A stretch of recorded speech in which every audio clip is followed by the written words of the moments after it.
I'm going to show you two different ways that you can grind your grain corn. And I'm also going to tell you certain kinds of corn that you might want to grow in order to preserve it through the winter. Hey everybody, Chad Cruiser here with Health and Homestead. And the Hopi from the southwestern portion of the United States, one of the things that they would suggest historically is that you would always save 2 years worth of seed for your corn.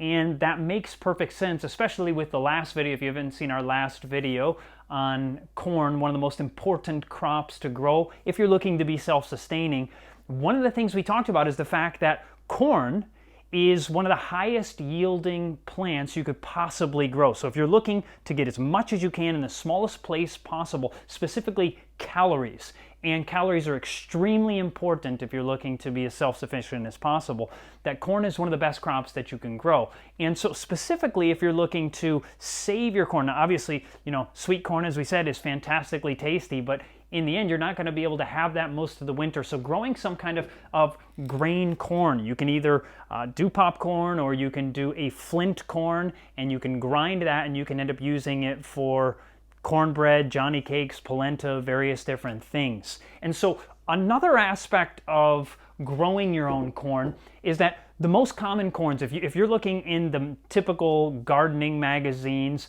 you're going to find the vast majority is going to be what we call hybrid corn. Now, that's fine. You'll get really high yield, and the reality is the 15 million calories per acre is probably from hybrid corn. So if you're not using hybrid corn, you're really probably not going to get 15 million calories per acre.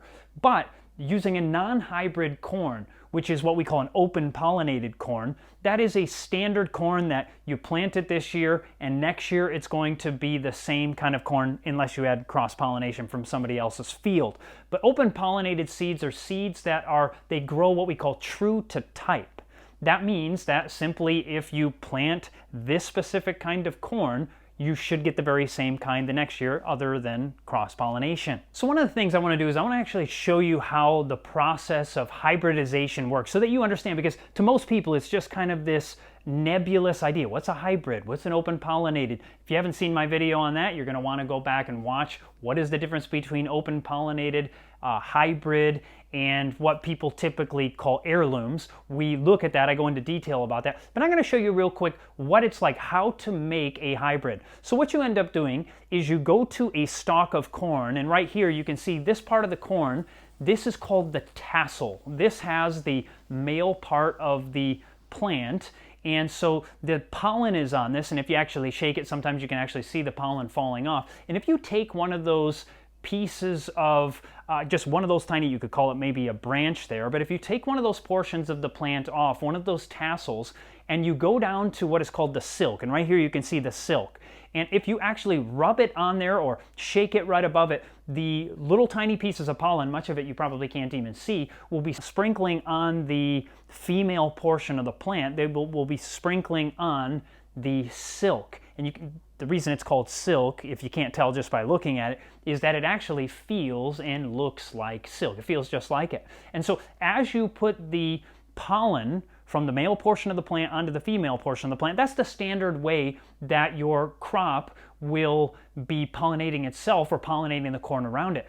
Now, if it pollinates itself, that would be what we would call an open pollinated variety, or if it pollinates the one next to it. But let's say you have two totally different kinds of corn.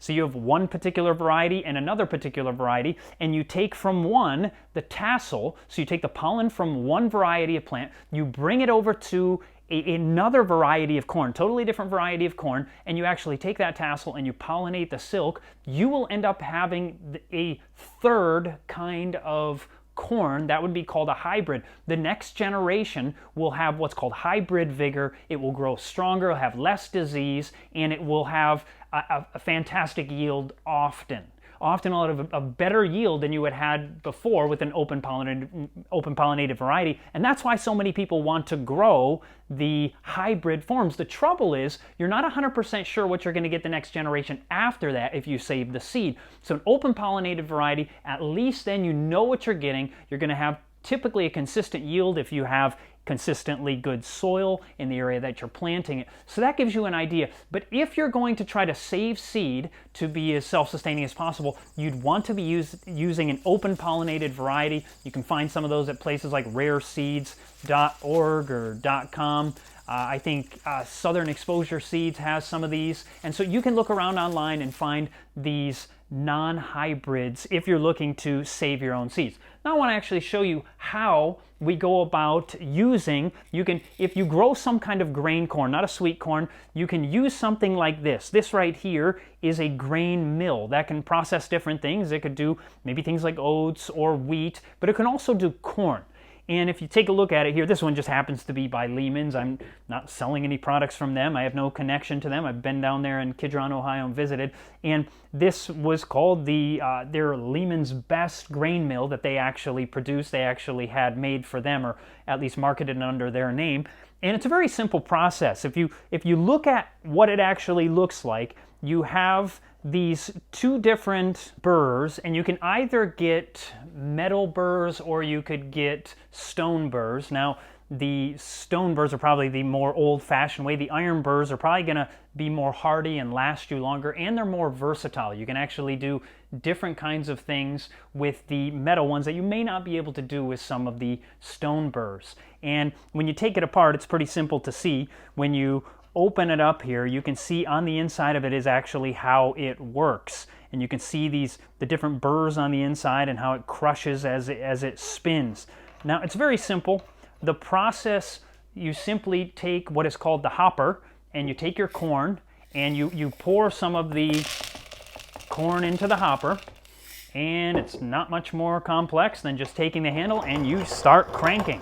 And it's relatively, right now it's pretty easy, but there are times it's relatively difficult.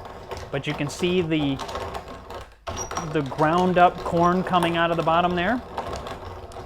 If you do one run through the mill, you end up getting something like cornmeal. And if you literally take it again, you can pour it back into the hopper and make another run through. If you do it a second time through, it'll be more like what you would think of as corn flour, so that you might want to use that more likely for some other form of flour, maybe bread or various things that you want it to be more fine. But when you're making cornmeal, it doesn't matter that has a little bit of grit to it. Obviously, as you cook it, it's going to soften down. So that's basically the simple way of doing it, and it is quite a process. Now, this is the old-fashioned way of doing it, and keep you in good shape and might actually add a little bit of strength to your arms there. And so that is one simple way of doing it. Or you can get, obviously, some of the mills you can hook up it's actually a flywheel, and you can hook up something a motor actually to spin the thing. That's an option. Or you can buy just motorized mills if you're using electricity and these kinds of things. And we are, by the way. But the second option, if you don't have anything else, something that you might already have sitting around your house, sitting around your kitchen, might be one of these. And this is a coffee grinder. Now, I actually don't drink coffee, but we do keep one of these around the house, and that's because we like to grind flaxseed. So you may have something like this sitting around, and so you may look at that and think, boy, you can't grind very much at a time, and that is true. But I'll show you how it works. It's pretty simple. These are about as simple a gadget as you can get. And so you just pour your corn into there, and you can just grind it simply that way. So, and the way it works, at least with this one, and I think most of them, is you just literally push down on them. Obviously, looking at that, you would not want to be doing massive quantities of grain that way, but it is an option. It's a small, simple way that if you don't have another option, there you have, obviously you'd want more than this. So you do this a few different times, and you'd be able to do. Is it the best option? Not at all. It's obviously not the best option. It's just something to get you through, something that would work.